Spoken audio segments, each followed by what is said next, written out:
Hello everyone. आज हम बात करने वाले हैं CTET के बारे में। जी हाँ, CTET जो आपका भी होने वाला है इसी साल, उसके बारे में कुछ जो जानकारी है बहुत आपको इम्पोर्टेंट मैं आपको बताने वाला हूँ इस वीडियो में। और मैं आपको कुछ चीज़ें जो है मैं अभी आपको बता देता हूँ, ताकि आपको जो PPT जो प्रेजेंटेशन जो है मैं आपको भाई दिखाऊँगा, उससे आपको काफ़ी जानकारी मिल जाएगी। तो मैं चाहता हूँ कि आप इस वीडियो को शुरू से लेकर आखिरी तक ज़रूर देखें। और एक और चीज़ मैं आपको बताना चाहूँगा, अगर आपको लगता है कि ये जो चैनल है, अगर आपको लगता है कि आपको कोई अच्छी इन्फॉर्मेशन दे रहा है या आपको लगता है कि हमने आपकी कोई मदद की है, तो आप प्लीज़ इस चैनल को ज़रूर सब्सक्राइब करें। और ऐसे ही जानकारी के लिए, हम ऐसे ही गवर्नमेंट जॉब्स की जानकारी के लिए, हम CBSE की जानकारी के लिए, जो भी जितने भी कॉम्पिटिटिव एग्ज़ाम्स की जानकारी के लिए हम ये चैनल को हम आगे बढ़ाएंगे और हम आप तक पहुँचाएँगे। जी हाँ, चलिए हम बात करते हैं अब CTET के बारे में। देखिए, CTET के जो एग्ज़ामिनेशन होने वाले हैं, आपको पता है कि 2 शिफ्ट में होता है, लेकिन हमें कुछ चीज़ नहीं पता, तो मैं उसके बारे में पहले आपको मैं थोड़ी सी लाइट डालना चाहता हूँ, उसके ऊपर थोड़ी रोशनी डालना चाहता हूँ। मान लीजिए कि जैसे एग्ज़ामिनेशन है आपका, तो यहाँ पे जो वो कहते हैं कि CBT, कंप्यूटर बेस्ड टेस्ट। अब कंप्यूटर बेस्ड जो टेस्ट होता है, उसका मतलब क्या होता है? देखिए, यहाँ पे क्या होता है, मैं आपको ये जानकारी इसलिए बताना चाहता हूँ कि हमें एक बार नॉलेज भी हो जाती है थोड़ी सी। कंप्यूटर बेस्ड टेस्ट मतलब कि जो ऑनलाइन एग्ज़ामिनेशन होता है, तो ये ऑनलाइन एग्ज़ामिनेशन और ये कंप्यूटर बेस्ड टेस्ट जो है थोड़ा अलग अलग होता है। अलग अलग इन द सेंस कैसे आप कह सकते हैं कि कंप्यूटर बेस्ड जो टेस्ट होता है ये उन्हीं के सर्वर में होता है। ऐसा नहीं है कि कहीं ब्रॉडबैंड कनेक्शन टूट जाए, यहाँ पे कोई नेट कनेक्शन टूट जाए तो ये सर्वर रुक जाएगा, नहीं, ऐसा नहीं है। कंप्यूटर बेस्ड टेस्ट मान लीजिए उन्हीं का ही सर्वर, जैसे हम कह सकते हैं कि बैंक का सर्वर होता है, रेलवे का सर्वर होता है, या फेसबुक सर्वर होता है, तो ये उनका सर्वर रहेगा, तो आप उसी में उसमें एग्जामिनेशन देंगे। तो ऑनलाइन एग्जामिनेशन में क्या होता है, ऑनलाइन एग्जामिनेशन थोड़ा अलग होता है। अलग मीन्स इसका जो मोड तो सेम रहता है कि हम ऑनलाइन इसको भी कहते हैं, online mode, online examination, but उसका थोड़ा सा ये आपको ये घबराने की ज़रूरत नहीं है कि अगर आपका कुछ डिवाइस आपका ख़राब हो जाए या कुछ चीज़ हो जाए तो क्या होगा। मान लीजिए अगर आप यूज़ कर रहे हैं माउस, और माउस चलते चलते काम नहीं कर रहा है, ठीक है, अगर आप क्लिक नहीं कर पा रहे हैं, तो आप क्या होगा, आप जल्द से जल्द जो भी इन्विजिलेटर रहेंगे वहाँ पर उस रूम में रहेंगे, आप उनको बता दीजिएगा कि ये प्रॉब्लम हो रही है, तो वो आपको क्या करेंगे, आपको दूसरे कंप्यूटर में शिफ्ट कर देंगे, और वहाँ पे जहाँ से आपका टाइमर का जो भी आपका है बचा हुआ है, वो वहाँ से उसका टाइम सेट कर देंगे, और फिर आप दोबारा उस पेपर को आप दे पाएंगे। मीन्स आपको इसमें कोई भी टाइम का लॉस नहीं होगा। चलिए दूसरी बात करते हैं, कोई कीबोर्ड अगर आपका काम नहीं कर रहा है या सारी चीज़ें आपकी कुछ आपको डिवाइसेस कोई प्रॉब्लम जा रही है, तो आपको कोई घबराने की ज़रूरत नहीं है। आप वहाँ पे जितने भी जल्दी हो सके आप अपने इन्वेटर को बताइए, वो सारी चीज़ें आपको बता देंगे। और क्वेश्चन आंसर्स को जो क्वेश्चंस आपको मिलेंगे, जो आप सॉल्व करेंगे, उसमें भी मॉडिफाई आप कर सकते हैं, आप थोड़े रुक सकते हैं, रिव्यू कर सकते हैं। जो सारी जानकारी वो मैं अभी आपको आगे बताना चाहता हूँ। तो चलिए हम बात करते हैं हम CTET के बारे में। टोटल जानकारी मैं आपको अभी अपने प्रेजेंटेशन में बता देता हूँ।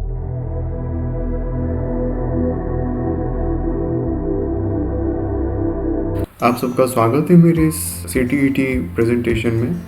आपको मैं बहुत जो इम्पोर्टेंट चीज़ बताना चाह रहा था, मैं इस प्रेजेंटेशन के थ्रू आपको बताना वाला हूँ। अगर आप देखेंगे यहाँ पे जो मैं स्केड्यूल जो बता रहा हूँ, मोड ऑफ एग्जामिनेशन है, देखा जाए तो यहाँ पे जो है वो 16 दिसंबर 2021 से लेकर 13 जनवरी 2022 तक किया जाएगा। बात करें शिफ्ट की, तो ये 2 शिफ्ट में होंगे, शिफ्ट 1 और शिफ्ट 2 में।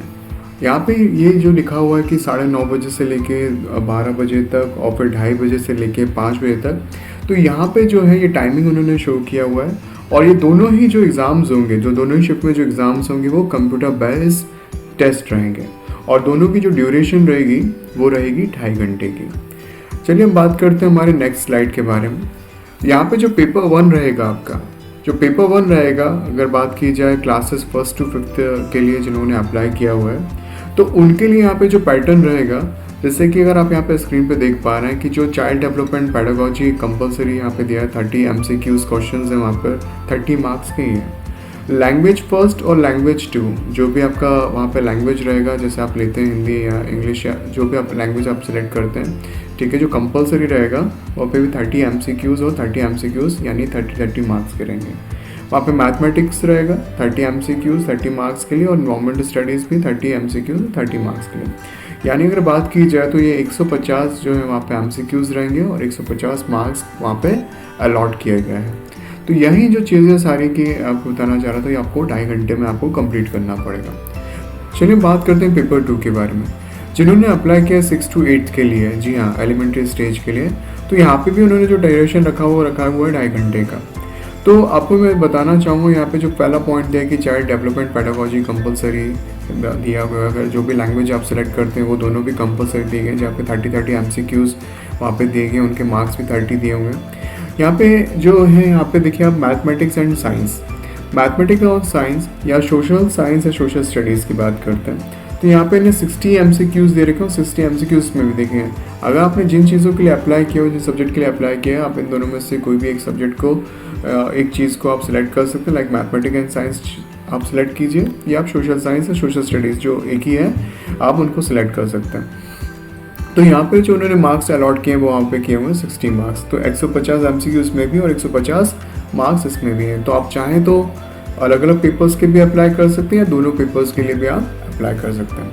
अब हम बात करते हैं हमारे नेक्स्ट चीज़ के बारे में। जी हाँ, एग्जामिनेशन पैटर्न, ये बहुत ही इंपॉर्टेंट है जो मैं यहाँ पे अब चालू करने वाला हूँ, मैं आपको बताने वाला हूँ। पैटर्न का मतलब यहाँ पे देखिए, आपको जहाँ पे जो मैंने कुछ लाइंस यहाँ पे शो करवाई हैं।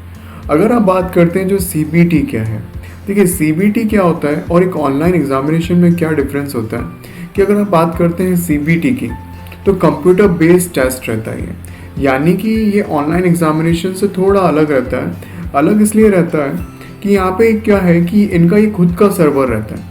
मान लीजिए ऐसा कुछ नहीं कि अगर नेट कनेक्शन चला जाए तो आपका जो है एग्जामिनेशन बंद हो जाए, ऐसा नहीं होगा। यहाँ पे इनका खुद का सर्वर रहेगा, ठीक है। तो आप उनके सर्वर में ही आप वहाँ पे काम करेंगे, ओके, वहीं उन्हीं के सर्वर में आप वहाँ पे एग्जामिनेशन को आप देंगे। और भी चीज़ें मैं आपको आगे जानकारी आपको देता रहूँगा। मैं अगली स्लाइड पर चलता हूँ। ये हमारी स्लाइड है जो इसमें स्टेप 1 दिया हुआ है। यहाँ पे आपको लॉगिन पेज मिलेगा। तो सबसे पहले जब आप पीसी पर बैठेंगे तो वहाँ पे आपको अपने जो यूज़र आईडी और जो पासवर्ड है वहाँ पे आपको उसमें आपको लॉगिन करना पड़ेगा। जैसे ही आप लॉगिन करेंगे, ठीक है, तो आपको क्या होगा, ये वाला आपको पेजेस यहाँ पे शो करेगा। मीन्स सबसे पहले वो क्या बता रहे हैं आपको इंस्ट्रक्शंस दे रहे हैं कि आप पहले अच्छे तरीके से इंस्ट्रक्शंस को पढ़ेगा। जो मैं आपके सामने बता रहा हूँ यही इंस्ट्रक्शंस आपको वहाँ पे मिलेंगे। तो मैं चाहता हूँ कि अगर आप अभी इसको समझ जाएंगे तो आगे आपको ज़्यादा टाइम नहीं लगेगा आपको समझने के लिए। यहाँ पे अगर आप देखते हैं, यहाँ पे उन्होंने कहा है कि आपको 150 मिनट मिलेंगे, ठीक है। 150 मिनट में यहाँ पे जो उन्होंने कहा है कि वहाँ पे जो भी क्लॉक रहेगी, मीन्स जो भी आपके एग्जामिनेशन का जो टाइम रहेगा वो सर्वर से वो जो है मैच करेगा। मैंने आपसे पहले कहा कि जो CBT बेस होता है वो बेस होता है आपके सर्वर से, और ये ऑनलाइन एग्जाम से थोड़ा अलग होता है, काफ़ी अलग होता है, ठीक है। तो यहाँ पे अगर आप जब भी आप यहाँ पे पेपर स्टार्ट करेंगे तो आप काउंटडाउन वहाँ पे टाइमर भी देखेंगे, तो वहाँ पे वो क्या है वो स्टार्ट हो जाएगा, ठीक है।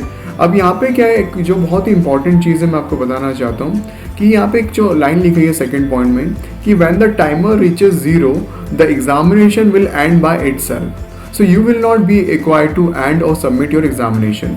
और सपोज कीजिए अगर आप टाइम से आप अपना नहीं कर पा रहे हैं पेपर और टाइम वहाँ पे 0 हो गया है, तो ऑटोमेटिकली क्या होगा, वो सेव हो जाएगा और सबमिट हो जाएगा। आपको कोई ज़रूरत नहीं पड़ेगा आपको सेंड करने की या सबमिट करने की। लेकिन यहाँ पे कुछ चीज़ों का आपको ध्यान देना पड़ेगा। यहाँ पे आप देखिए 3rd नंबर पॉइंट पर, the question palette displayed on the right side of screen. जी हाँ, आपको एक ऐसी चीज़ नजर आएगी जो आपको यहाँ पे आपको नजर आ रहा है 1st, 2nd, 3rd, 4th में 5th में पॉइंट जो आपको दिख रहे हैं, आपको ऐसे आइकन्स नजर आएंगे अपने स्क्रीन पर भी राइट साइड पर। अगर आप देखेंगे यहाँ पे 1st नंबर जो है कि आपने क्वेश्चन अभी तक विजिट नहीं किया है, आप 2nd वाला देखेंगे कि आपने अभी तक कोई आंसर नहीं दिया, 2nd वाला रेड कलर में होगा, आपने ग्रीन अगर आपको शो होता है तो आप आंसर आपने दे चुके हैं। यहाँ पे एक जो 4th ऑप्शन है यहाँ पे उन्होंने लिखा हुआ कि you have not answered the question but have mark the question for review. आपने वो आंसर क्या किया है, आपने आंसर को रिव्यू कर दिया है। रिव्यू का मतलब यह है कि जो क्वेश्चन आपने किया हुआ है आपने सोचा कि मैंने बस इसको देख लिया, मैं इसको बाद में करूँगा, तो आप उसमें क्या करा, आपने उसमें वहाँ पे रिव्यू वाला आपने क्लिक कर दिया, मार्क कर दिया, तो आपको ऐसा शो करेगा। नेक्स्ट 5th पॉइंट में क्या है, आपने आंसर भी कर दिया और आपने रिव्यू भी कर दिया। तो ये एक तरीके से क्या होगा, इवैल्यूएशन के लिए रखा जाएगा। लेकिन आपको मैं एक चीज़ बताना चाहता हूँ, आप ध्यान में रखिएगा इस चीज़ को।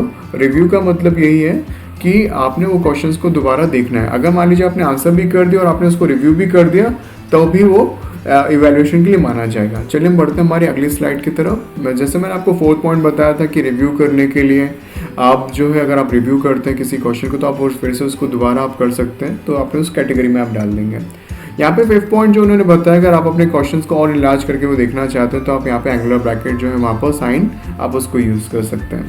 यहाँ पे आप 6 पॉइंट को देखेंगे, you can click on your profile image on top right corner of your screen to change the language during the exam for entire question paper. Suppose मान लीजिए अगर आपको अपनी लैंग्वेज में चेंज करना है तो यहाँ पे आप किस पे जाएंगे, आप प्रोफाइल इमेज पर, वहाँ पे आप देखेंगे तो वहाँ पे आपको ऑप्शन मिल जाएगा आपको लैंग्वेज चेंज करने के लिए, और ये जो है आप कभी भी आप कर सकते हैं, ठीक है। तो यहाँ पे आपको यहाँ पे जो लास्ट लाइन दी गई उन्होंने दी है, on clicking of profile image you will get a drop down to change the question content to the desired language. जैसे आप क्लिक करेंगे तो आप प्रोफाइल इमेज पर क्लिक करेंगे, ठीक है, जो आपकी इमेज है, जो आप पे फोटो रहेगी उस पर क्लिक करेंगे तो एक लिस्ट ओपन हो जाएगी, तो वहाँ पे आप अपनी लैंग्वेज को चेंज कर सकते हैं। अब देखिए 7 पॉइंट, यहाँ पे लिखा है you can click on down arrow to navigate to the bottom and to navigate to the up of the question area without scrolling. आप ऊपर नीचे भी आप उस क्वेश्चन को देख सकते हैं by just pressing this one, down arrow की और अप एरो की। चलिए हम बात करते हैं हमारे नेक्स्ट स्लाइड के बारे में। ये बहुत इंपॉर्टेंट है, जी हाँ ये बहुत इंपॉर्टेंट है। मैं आपको ये बताना चाहता था कि इस स्क्रीन पर आप देख रहे हैं तो यहाँ पे देखिए आपको पूरा समझ में आएगा। अगर आप राइट साइड में देखते हैं यहाँ पे first, second, third, fourth, fifth, 6, 7, 8, 9, यहाँ पे आपको पूरे जो क्वेश्चन अभी हमने ऊपर पढ़ा है कि आपने कौन से अटेम्प्ट किए हैं, कौन से नहीं किए हैं, आपने कौन से रिव्यू के लिए किए हैं, तो आपको यहाँ पे क्वेश्चन पैलेट में पूरा मिल जाएगा। और इसके ऊपर देखिए अगर आप देखेंगे तो उसमें पूरा लिखा हुआ कि आंसर, जैसे ग्रीन वाला है नॉट विजिटेड है, नॉट आंसर्ड है, तो ये सारे ऑप्शंस आपको मिल जाएंगे। अगर मान लीजिए आपके पास ये वाला क्वेश्चन आता है कि parameter of the square is 40 centimetre, यहाँ पे आपने what is the side of the square in centimetre, तो यहाँ पे आपको 4 लिखा हुआ है। तो ये जो आपको नज़र आ रहा है, ये स्क्रीन आपको नज़र आ रहा है, तो यही पूरी अपने आप में जानकारी है। यहाँ पे अगर आप देखते हैं ऊपर साइड में, लेफ्ट साइड में टॉप पर, यहाँ पे सेक्शन 1, सेक्शन 2, सेक्शन 3 और सेक्शन 4 दिया है, आपको यहाँ पे नज़र आ रहा होगा। तो आप जैसे ही किसी भी सेक्शन पे आप जाके क्लिक कर सकते हैं, उनके क्वेश्चंस वहाँ पे आपको अपेयर हो जाएंगे, ठीक है। और यहाँ पे आप पूरा एक समरी भी देख सकते हैं, आपको ऊपर की स्क्रीन में आपको सब कुछ नज़र आ जाएगा, ठीक है। आप यहाँ पे मान लीजिए अगर आपने इसका आंसर दे दिया तो यहाँ पे सेव एंड नेक्स्ट का ऑप्शन आ रहा है, ठीक है। तो सेव एंड नेक्स्ट का ऑप्शन है, जैसे आप सेव एंड नेक्स्ट करेंगे फिर आप इसमें आगे बढ़ जाएंगे, ठीक है। ऊपर वहाँ पे आप टाइमर भी शो कर रहे हैं। अब हम बात करते हैं एक और स्लाइड के बारे में जिसको मैं आपको बताना चाह रहा था। मान लीजिए एक और क्वेश्चन आपके सामने आता है, इसमें यहाँ पे नीचे आप देखेंगे mark for review and next and clear response. आपसे अगर लगता है कि मैंने इसको अभी मैं बाद में करूँगा तो आप इसमें मार्क फॉर रिव्यू में क्लिक कर दीजिएगा। अगर आपको लगता है कि आपने गलती से कोई ऑप्शंस को आपने क्लिक कर दिया है, ठीक है, तो आप वहाँ पे क्लियर रिस्पॉन्स कर दीजिएगा। तो जो भी आप कर रहे हैं उसके बाद आप सेव एंड नेक्स्ट प्रेस कर देंगे तो आप आगे बढ़ जाएंगे। तो ये जो स्क्रीन का जो शॉट्स हैं जो आपको मैं दिखा रहा हूँ, स्क्रीन शॉट्स दिखा रहा हूँ मैं आपको वेबसाइट पेज का, तो बिल्कुल आपके पास ऐसे ही पेज आएगा आपके पास, तो आप ऐसे ही आप अपने पेपर को दे पाएंगे। आई होप आपको ये जानकारी अच्छी लगी होगी। ऐसे ही मैं और भी जानकारियों के लिए आपके पास मैं CTET के बारे में आपको बताता रहूँगा। तो मेरे इस चैनल को, एजुकेशन डायरी को ज़रूर सब्सक्राइब करें। मैं आने वाले दिनों में आपको बताऊंगा कि क्वेश्चन पेपर्स के पैटर्न कैसे रहेंगे, किस तरह से आप अपनी तैयारी कर सकते हैं।